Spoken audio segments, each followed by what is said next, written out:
Hi, I'm Lizzie from Hardbeat and I'm here with John from Saint Agnes. How are you doing today?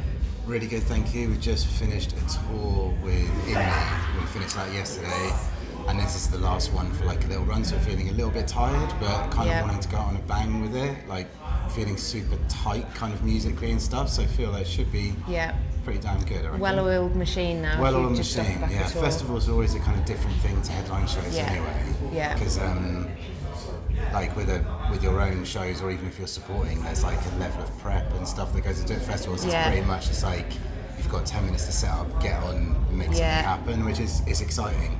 You never quite know how it's going to go. Do you prepare differently? Like, do you change up the set list a bit because you want to bring new fans in, don't you? We tend to kind of keep it, because it's only half an hour, keep it a bit more high energy. Like if we're doing 45 minutes, we always put like a smaller, like more atmospheric moment somewhere to like build from. So yeah, it kind of stays a bit more like of a banger set. But we still keep something in it that's got a bit more atmosphere. You know, we don't want to just like change ourselves for it. No, definitely not. The main thing is just don't use as much equipment. Like we keep it music, like sound-wise, more simple. There's things to plug in. Because you know, like the staff at these kind of things, they've got to like put on like 10 bands on a stage. And it's very easy for them to like, with the best will in the world, miss off something, and you go to a keyboard and like nothing happens. And it's better to avoid it if you can. You know, like if you don't need it, don't use it. That's our main thing. I mean, it's less pressure on you guys then as well. When you're in so fast, you don't get that like sound check or long sound check to really it's always make pretty, sure you. But it's like all things with bands. Like you just have to constantly plan and adapt. And you know, we're still pretty much a DIY band in most stuff we do. Like.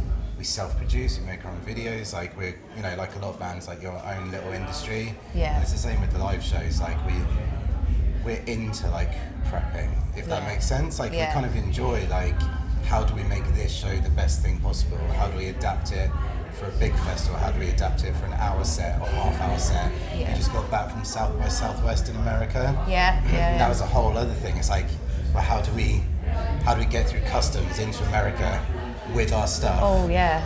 And then play a show where like no one knows who we are. Like, what's that set gonna be? You know, in like just a kind of like those kind of places, you're basically playing on the floor of a pub. You know, like it's a whole. You've got to go and start again and prove yourself again. It's like, okay, how do we do that? It's a fun challenge, and it was really good. Really good. So in terms of like the band, is this like your full-time project, or do you all have sort of separate jobs, proper jobs? So we all have to do like other stuff to survive still. It's difficult with the amount. It's a really hard juggle. Like you know, everyone we have like a small crew as well. Everyone's kind of the same. They all like have other things. Some of them musical, other things that people have to do, and some of them are non-musical. But like our main focus in everything we've been doing ever since we started the band is this band. And that hasn't changed. So this is your main passion. You've just got to do the other stuff to survive. Which is kind of, it's like sometimes it's good, sometimes it's bad. I think that like, we were talking about this when we were doing this new album. We were like, we can make whatever we want because our lives don't depend on it. I think if you're at that stage where you've made an album that's broken you through and suddenly you're living off it, when you go to make your next one and you haven't made enough money to like quit, the pressure to be like, well, what I want to make is this, but maybe what I should make is this, is a really hard thing to. We haven't had to ask ourselves that question, and I think it must be really difficult for bands in that position. It's not something I've particularly thought of before, and so I think when people kind of cry sell out at someone and things, like it can be a bit unfair, because like maybe they're just kind of like being, well, we've got a mortgage to pay, we've got this to do, we've still got to survive, like, and thrive. There's like maybe like their artistic balance, or maybe it is just genuinely they've sold out, as in like sound more commercial, because that's what they literally want to sound like. Because I know that from our point of view with this album, we took the decision we wanted to be a bit more melodic. Just because that's what Kitty wanted to do singing wise, and so therefore that kind of fed into everything we did. It wasn't kind of like, oh, how are we going to sell more records? It was just Kitty was like, I'm done screaming on the last record. The last record we recorded it just after her mum like unexpectedly passed away. So she was full of grief and rage and really just wanted to like get that emotion, channel it. And she was like, for this album, I'm feeling like a sense of calm after that storm. And I kind of want to reflect that vocally. And I'm sure other bands are in the same situation where they're kind of making decisions that people can be quick to judge, but actually are for totally different reasons. And I love that because you can see how you grow as a person and as a band through the music. That it changes with you, and that's totally. Keeps it authentic. You just have to ask yourself, what do we want to do? I think that's the most important thing. Keep yourself happy.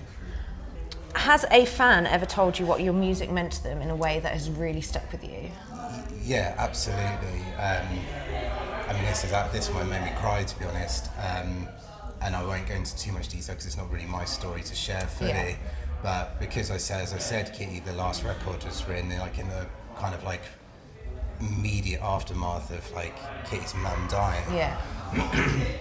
We recently had a fan get in touch that they unfortunately really recently lost their mum as well. Who was a really big fan of the band. And her and like the girl who reached out to us, her and her mum were both big fans and would sing along to our songs together in the car. And like, I mean, like to know that we kind of like were involved in like treasured memories of hers is like, that's just beautiful. It's like, incredible. It's incredible. And like, it's a beautiful thing to be told, you know, like that kind of thing. And you do think of those moments when you're getting really stressed at a service station at 3 a.m. because the band's, you're kind of like, you know what? You get a message like that and you're like, I don't worry about that stuff anymore. This is why we do it. This is what we're here for.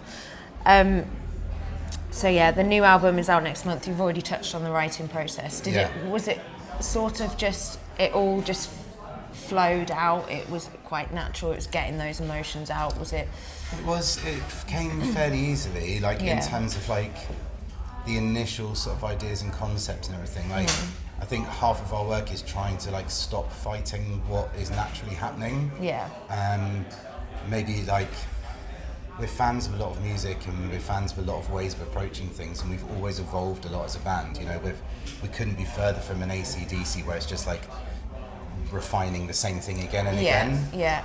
Like the bands who do that, like that's their thing. Like we have a totally different approach each time, just because it excites us. And so with this record, as I said, Kate wanted to be more melodic. I really wanted to play around with synths, which like I'd done on stuff at home, but never really brought it to the band for.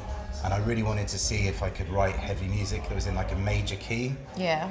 But it not sound cheesy. That was like a real challenge to myself. Like, and it resulted in like the whole album has this kind of like sad but slight hope on the horizon feel, which I didn't know was going to happen. And as soon as we found that sound, Kitty and I who write everything together were like, this is works. it. Let's just go with that. And then it was just a matter of kind of going through all of the tracks really and like keep asking ourselves, do we like this? Because I know that when we've played stuff for other people, they're like, oh, that's done. And we're like, like it could be finished, but we might then rewrite it 3 or 4 more times just to get to the stage that we really like it.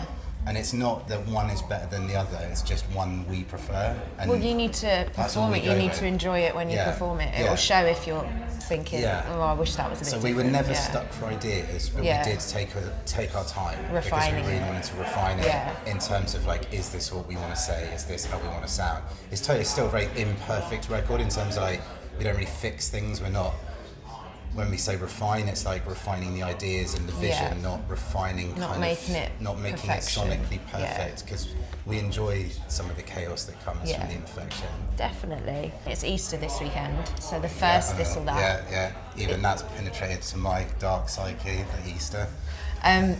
Mini eggs or cream eggs? I actually had some mini eggs yesterday, so there's your answer. Mini eggs, perfect. I completely agree. We'll rattle through these. If any of them you want to skip, just say skip. That's fine. All in. It's good. Crisps or chocolate? Chocolate, definitely. Like, I'm a real sweet tooth. I have to try and limit my chocolate intake. It gets out of hand. Yeah. The family sharing bars. Stop being family sharing. It's hard on tour as well. Like it's just there everywhere. Every time you stop chocolate, and when you start on the ride at chocolate, it's like, oh god. Yeah. Well, we have got some mini eggs for you, so... I won't take them. You I'm won't? not going to take them. No, okay, fair enough.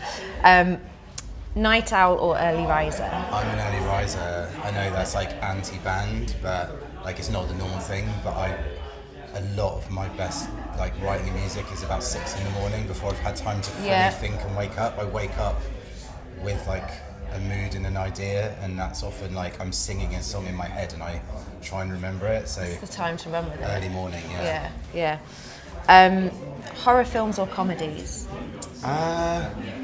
You know what? I'm not really a massive fan of either. Fine. Yeah. Absolutely fair. Tattoos or piercings? I have no tattoos and I have one earring, so piercings. Piercings. But yeah, again, I'm not the guy to ask that really. No. Like whatever you want to do, go for it. You do you. Yeah, completely agree. Quiet green room or loud hangout? Quiet green room. Like as a band, we are pretty quiet. Yeah. We are literally just all about the music and the art. Like this is why we're here. Like, I mean, when I was a kid, I'd like watch videos of bands on tour and stuff, and I was always fascinated by like the gear, the setup, like the shows. Yeah. And my friend who I'd watch it with was always obsessed with like the heavy wild drinking, parties, the craziness. yeah. And I was like, you can be an not what it's alcoholic about. at home. Yeah. But you can't. You can only perform. You need to be Out a on musician tour, to perform, yeah. but you can drink anywhere. Yeah. And I was like, you know, so I've always just been really focused on it. It doesn't mean that we don't like Have fun Yeah. and like we have our moments, but like on the whole, we like to just really focus on what we're doing. Yeah, fair. I like that. Dogs or cats? Dogs. Baths or showers? Whatever I can get on tour. Showers generally, yeah. Texting or calling? Oh, see, I'm right on the cusp, I'd say. Like, Depends who you have to call. It depends who I have to speak Yeah. to. Yeah. Yeah, completely agree. Yeah. Ketchup or mayo? Mayo probably. I do enjoy a chip with some mayo. Yeah, Nice. that is good. Zombies or vampires? Vampires, definitely. We're quite a vampire-orientated band. We do like that whole Yeah. kind of aesthetic and like the mythos that goes with it all. Yeah. Yeah, much more fun. Yeah. Would you rather a never-ending tour or never tour again? I mean, that's a hard question because, like, if you're never touring again, are you still getting to write and record and stuff? If I was getting to write and record, maybe that's like my favourite part of music. Because you still get to do your, yeah. But if that was not an option, then touring definitely. Yeah. Because it's basically like you're just on a never-ending school trip with your best friends. Yeah. And like, there's some difficulties sometimes, but on the whole, like, you always get over it pretty quickly. Yeah. And it is like, what other part of adult life has that level of just like adventure together? Yeah. And seeing the world Seeing together. the world, yeah. You know, I would never have gone to the Czech Republic probably, like, for any other reason. Yeah. And, you know, or travelled around Italy and stayed in like some crazy punk's house, like, you know. Yeah. These things probably wouldn't have happened, but they happen through music, and it is amazing, and the memories are great. That's really, incredible. Really good. If you watch Friends, Monica or Rachel? Which one's Monica, the dark-haired one? Yes. I like her like neuroticism. Yeah. I associate more with that, I think. Yeah, definitely. Fair enough. Cheese or chocolate? I see. Those are my two. Your two big vices, yeah. things. It seems to be foods with C. Curry, cheese, chocolate. I think are the three. The top big, tier, yeah. Yeah, like I only noticed that the other day. I was like, what is it about foods being with C? Yeah. Energy drinks or beer? I think I've only had one energy drink in my life. Yeah. I'm not an energy drink fan. I love beer. I Good do answer. Love beer. Real ale and Guinness are like dead certs on our rider always. Yeah. Yeah. Nice. And then the last one is another would you rather. Would you rather that you had to play naked or you forgot all the lyrics / what you were actually doing? Jesus. Play naked. Yeah. Yeah, get the music right, and then like I've got a guitar that can You could just I can kind hide, of like artistically pose with. Yeah. That'll do. Part of the kitty's just singing, but yeah. Yeah, that's quite a thin. Yeah. Maybe a tactical microphone stand. Yeah, something like that. But yeah. Yeah, there we go. Perfect. Cool. Thank you so much for your my time. pleasure. And I really look forward to your set later. Cool. Thank you very much.